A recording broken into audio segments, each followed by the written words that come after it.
nibakubaza tukiyuzura amahoro uzababwire Yesu wanyiyemeza. Nawe nibakubaza tukiyuzura ibyishimo uzababwire Yesu wanyiyemeza. Nawe nibakubaza tukiyuzura amahoro uzababwire Yesu wanyiyemeza. Nawe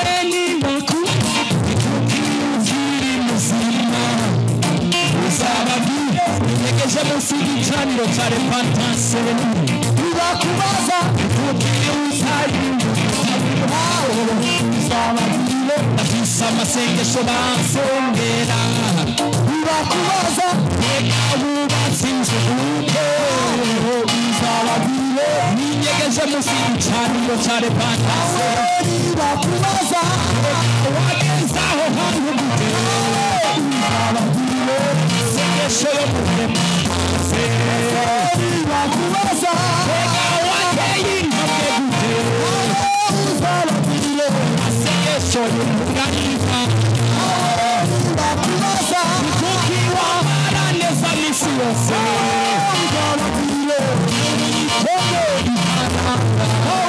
nibakubaza kuki ugumugera kure uzababwire sinini mafuta ya repentance.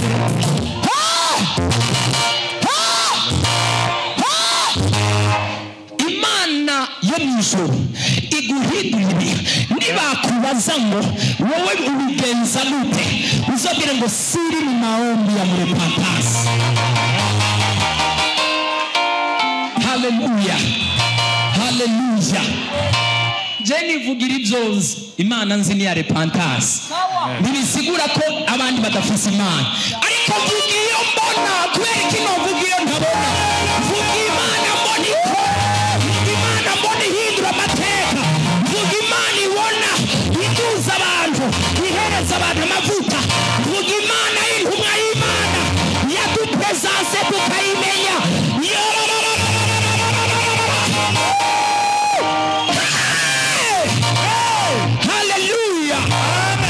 Mwenza tutuvuga iyo tubona. Inzo gituma abantu bose baza gushingira bavuga nti ndashima Imana ya repentance, ndashima Imana ya repentance, ndashima Imana y'intumwa y'Imana. He is the one who is working for us, he's doing for us. Niyo dushingira intare. Yesu nadufashe cyane rwose. Amen. Hallelujah, hallelujah. Amen. Igihe cya transformation. Dusomere. Uhoraho abarira Aburamu ati va mu gihugu cyanyu no mu muryango wanyu no mu nzu ya so uje mu gihugu nzokwereka. Nanje nzoguhindura ubwoko bukomeye, nzoguha umugisha, izina ryawe ndarigire rurangiranwa, n'abandi baze bagira umugisha ku bwawe. Abazoguhezagira nzobahezagira naho wogeza ngaho. Imana irabwira Aburahamu, iramubwira ngo Aburahamu va mu nzu ya so.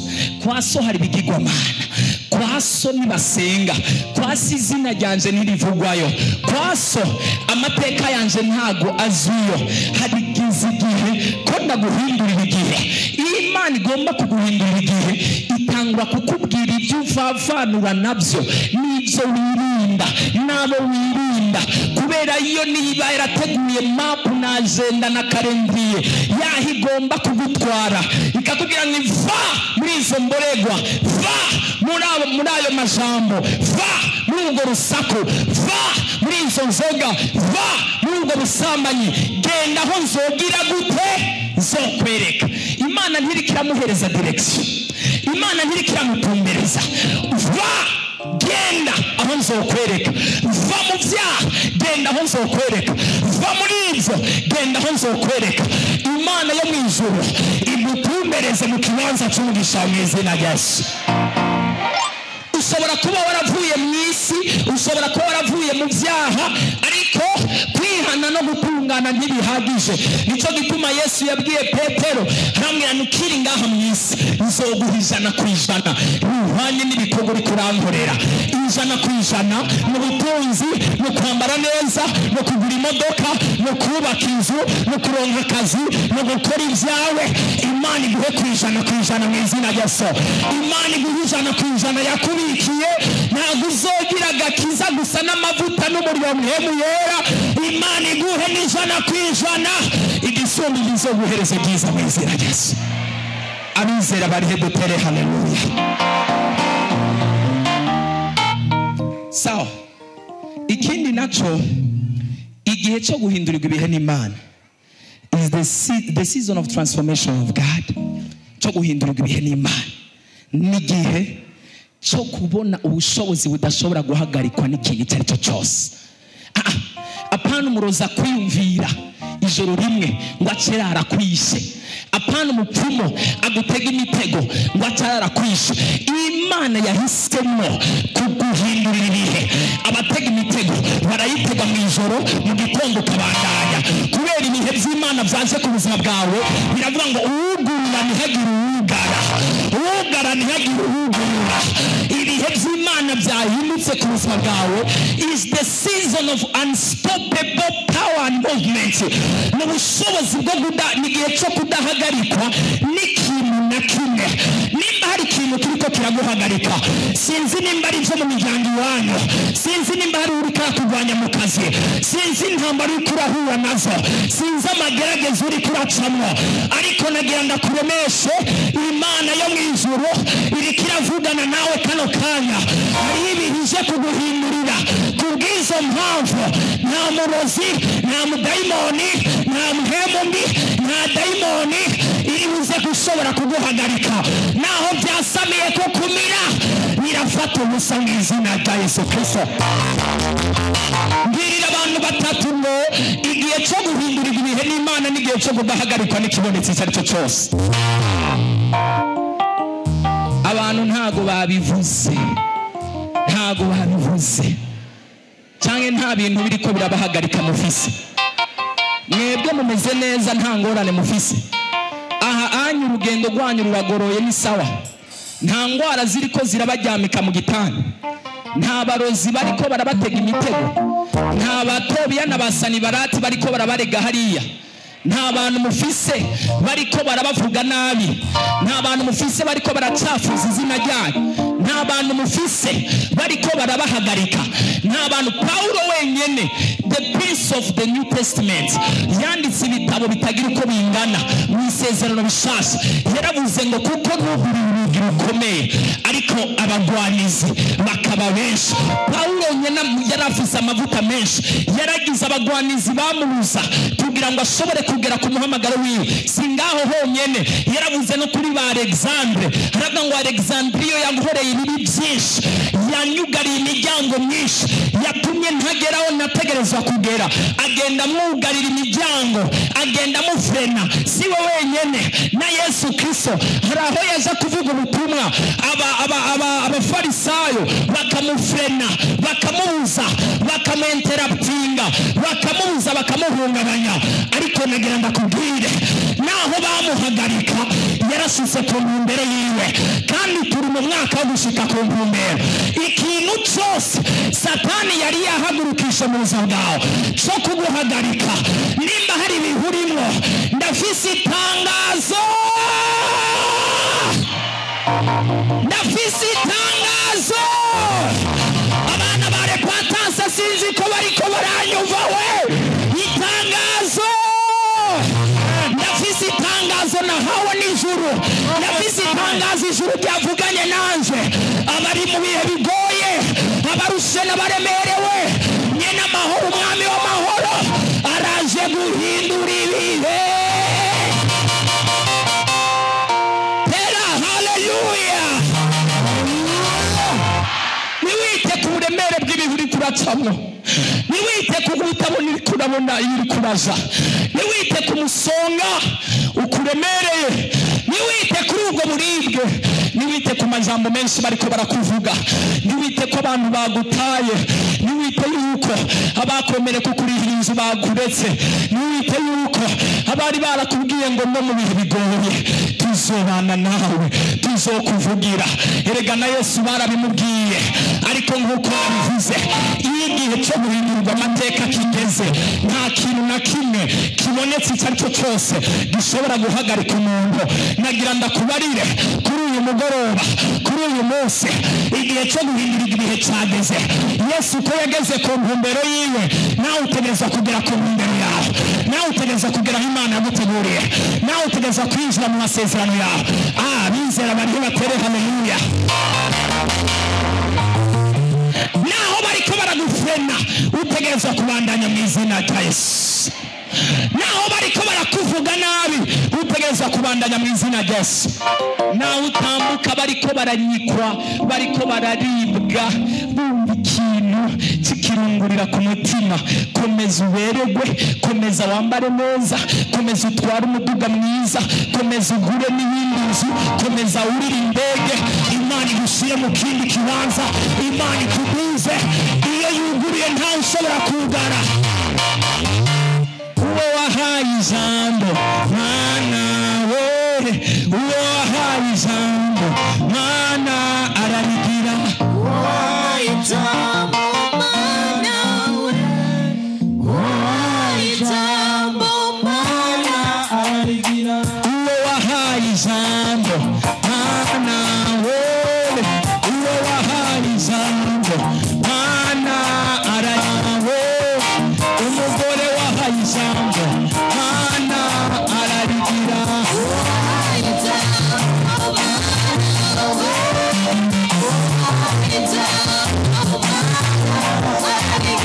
Umukobwa wahaye ijambo Mana we, umusore wahaye ijambo Mana ararigira.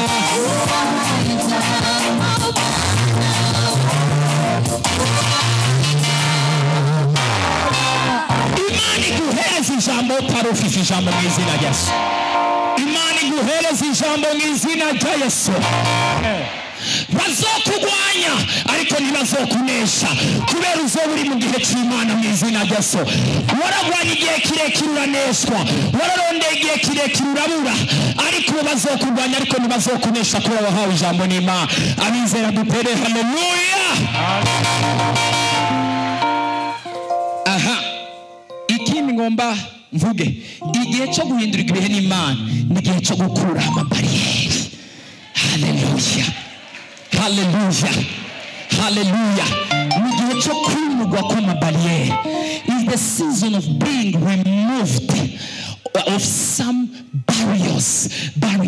Amabariyeri arakugwaho, ibyakuzibira kugira ngo ntugire ijambo. Imana ihinduye ibihe birakugwaho mu izina rya Yesu Kristo.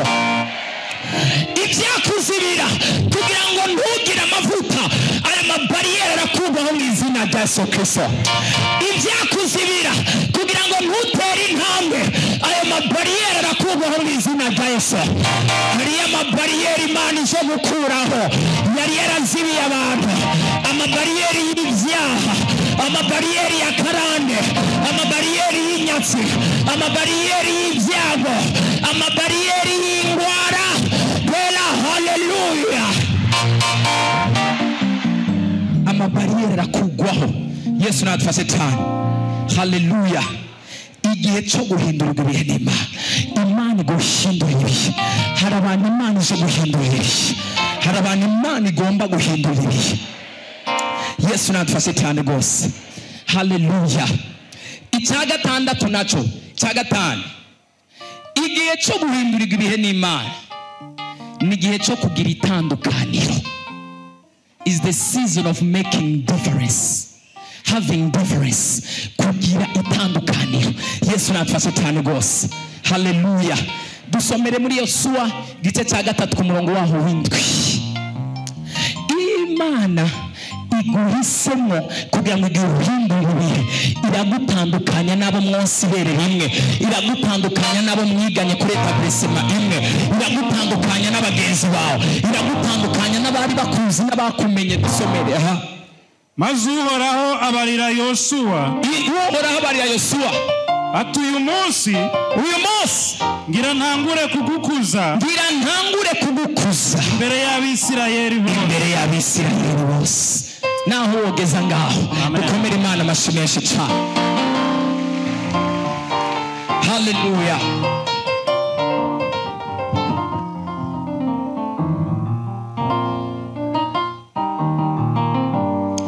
Imana ibwira Yosuwa, nambwira ni Yosuwa, guhera uyu munsi ngira ntangure kugukuza.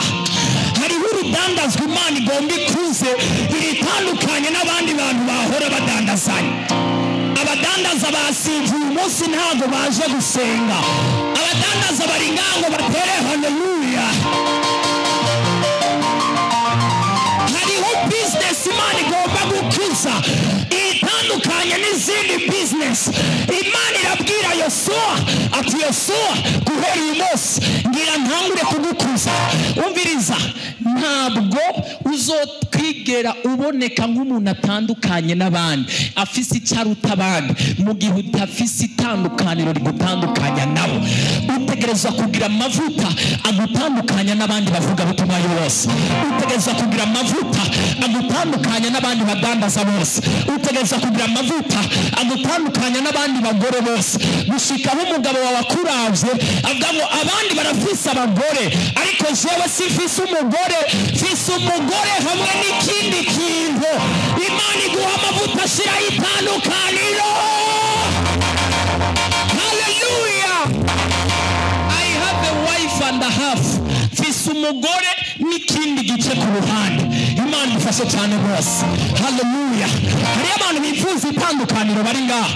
Hari abaririmbyi bifuza amavuta batandukanya n'abandi. Hari abakozi b'Imana bifuza amavuta batandukanya n'abandi. Imana igukuze mu mavuta gushira itandukaniro mu izina rya Yesu. Imana igukuze mu mavuta gushira itandukaniro mu izina rya Yesu.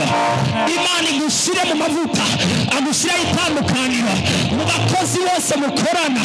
Imana igushire amavuta iguhereza ikiganza cyiza imbere y'abo mukorana, imbere y'abakorege bawe, imbere y'abakoresha bawe.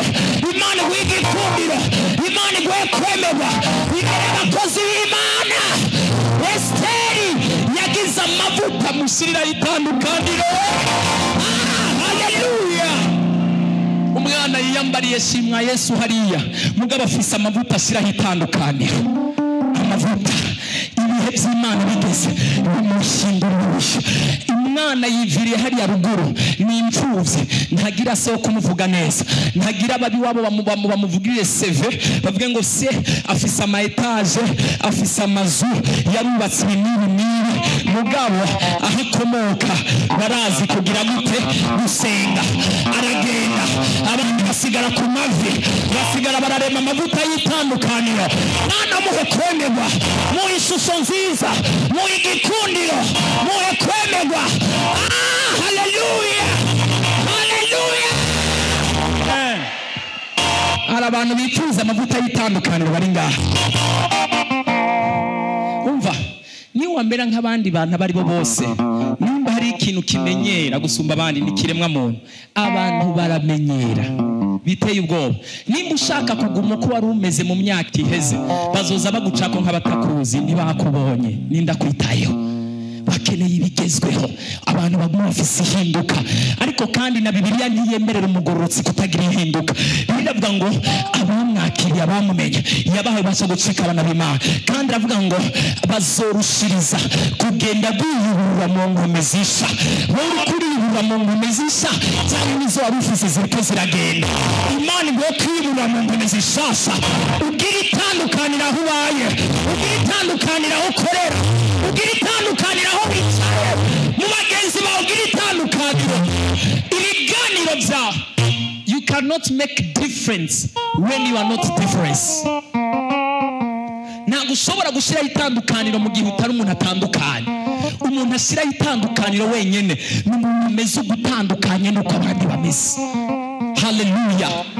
Kugira ngo habeho itandukaniro utegerezwa gufata ingingo. ingingo yo gutandukana n'abandi, utandukane n'ivyisi, utandukane nuko abandi bakozi b'Imana bifata, utandukane nuko abandi bagabo bifata nabi, utandukane nuko abandi basore bifata nabi, utandukane nuko abandi bakobwa bifata nabi, utandukane nuko abandi bagore bifata nabi. Ushireho itandukaniro, Imana igushireho ubuzima bwo gutandukana. Abandi bose naho bohaca ari 10 ari 20 ari 30 bapresenta ibintu byabo, umuntu Imana yashize mu gihe cy'itandukaniro, naho hoca abantu 100 bariko barivuga bavuga, iyo muntu yahageze ari 101 haca haboneka itandukaniro ako kanya nyene, kubera Imana yamuhaye amavuta y'itandukaniro. Imana iguha amavuta, niba wizera haguruka utere haleluya. Wakira amavuta y'itandukaniro mw'izina ryesu, wakira amavuta y'itandukaniro mw'izina ryesu. Abagabo mwakira amavuta y'itandukaniro, abagore mwakira amavuta atandukanye. Imana ibatandukanye n'abiki gihe, Imana ibatandukanye n'abapagani b'iki gihe, Imana igutandukanye n'ubukene bw'iki gihe, Imana igushyira amavuta y'itandukaniro. Abandi bariko bifata ubusanzwe, Imana iguhe kwifata ukudasanzwe. Abandi barahevye iby'agakiza, Imana iguhereze kubifata ugutandukanye. Wamuririmbiwe, Imana iguhe amavuta yitandukanye. Naho abandi boririmba, niwafata mikrofone itandukaniro rice ryumvikana ku nyama. Imana igushyire mu gihe gishasha, Imana igushyire mu gihe gishasha mwiza. Amen. Haleluya. Sigaje iminota 3 yonyene ndangize. Yesu natwaze cyane. Haleluya. Ikindi naco, igihe cyo guhindurirwa ibihe n'Imana ni igihe cyo kugira progress. Ngenda kubwire, kuronka akazi ntibihagije byonyene, kuronka umugore ntibihagije, kuronka abana ntibihagije, kuronka ishengero ntibihagije, kuronka inzu ntibihagije, urakeneye ibyo gushira mu nzu. Kugurura business ntibihagije, urakeneye ko business yagira ikintu bitwa progress, avance, gukura, growth, gutera intambwe. Hari abantu Imana yahaye ibintu bica biragwingira, ntibyongera kugera kure, bivira mu nzira, ntibyagera kure, ntibyahagarara kure. Imana yo mu ijuru igushyiriyeho amavuta yo kwaguka. Haleluya. Isaka Imana imuhereza ubutunzi bukomeye. Twari gusoma mugabo umwanya wamaze kugenda. Iramubwira ngo birambwira ngo maze uwo mugabo arushiriza kugenda mu mutunzi mbere bihebuje. Kurushiriza bisigura the present continuous, ikintu kiriko kirabandanya. There is a progress, there is a growth, hariyo gukura, hariyo kuavansa. Reka kuronka ingabire ngo uce wicara birahagije, ingabire yawe birakenewe kikura. Reka kuronka urudandazo ngo uce wicara ngo kabaye, urakeneye kugera kure.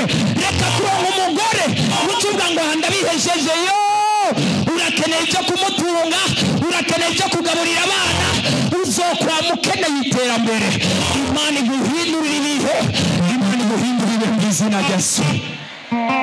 Reka ndangirize kuri iri jambo,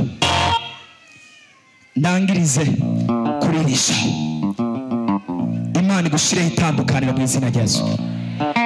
Imana igushireho itandukaniro. Dusomere Yesaya 60 ku murongo waho wa mbere. I'm finishing by here.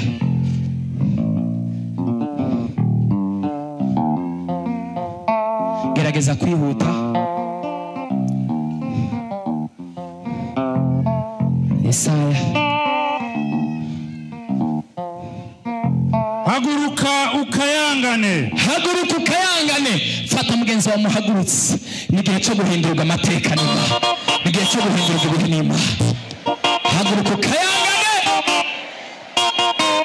Iri jambo uryakire n'ubuvugishwa mu buzima bwawe. Hari ibihe bihindutse uyu mwanya mu izina rya Yesu. Uryakire n'ubuvugishwa mu buzima bwawe. Aha, dusomere umuco wawe ushitse. Haguruka ukayangane kubera umuco wawe ushitse. Ndagomba mvugishwe hejuru y'ubuzima bw'umuntu. Uhaguruke ukayangane mu bikorwa byawe bya buri munsi mu izina rya Yesu. Haguruka ukayangane mu bana bawe mu izina rya Yesu Kristo. Uhaguruka ukayangane mu bo mwose ibere rimwe mu izina rya Yesu Kristo. Uhaguruka ukayangane bo mwiza amasura amwe mu izina rya Yesu Kristo. Watangarira ikibanza Imana yakugejejemo. Imana yo mw'ijuru uze kuba. Ndumva abantu bagiye gutangaza amatangazo bavuga ngo Imana yarahinduye ibihe, Imana yarahinduye ibihe. Umviriza ndakubwira kandi kantu, bamwe na bamwe ntibazorinda kubivuga bakigukubita amaso, bazobona ko ari ibihe byahindutse. Imana ihindura ibihe, Imana ihindura ibihe, Imana ihindura ibihe, Imana ihindura ibihe. Ibihe by'uburwayi bihindure, ibihe by'amaganya bihindure. Niwashika muhira usanga amakuru yishimye n'umunezero. Icyanyuma kugira ubushobozi mu gihe cyawe, Imana kwihindura ibihe iguhereze kokipa no guhagarara neza mu gihe cyawe. Ntihagire umuntu n'umwe ngo utware igitsibo cyawe. Naho abadayimoni bokora n'aramajana, naho inama z'abarozi zokora n'aramajana, naho abapfumu bokora n'ibihumbi, naho inama z'ikuzimu zoguhaguruka, naho amarembo y'ikuzimu yokuguruka, igihe Imana yanditse iba yamaze kucandika.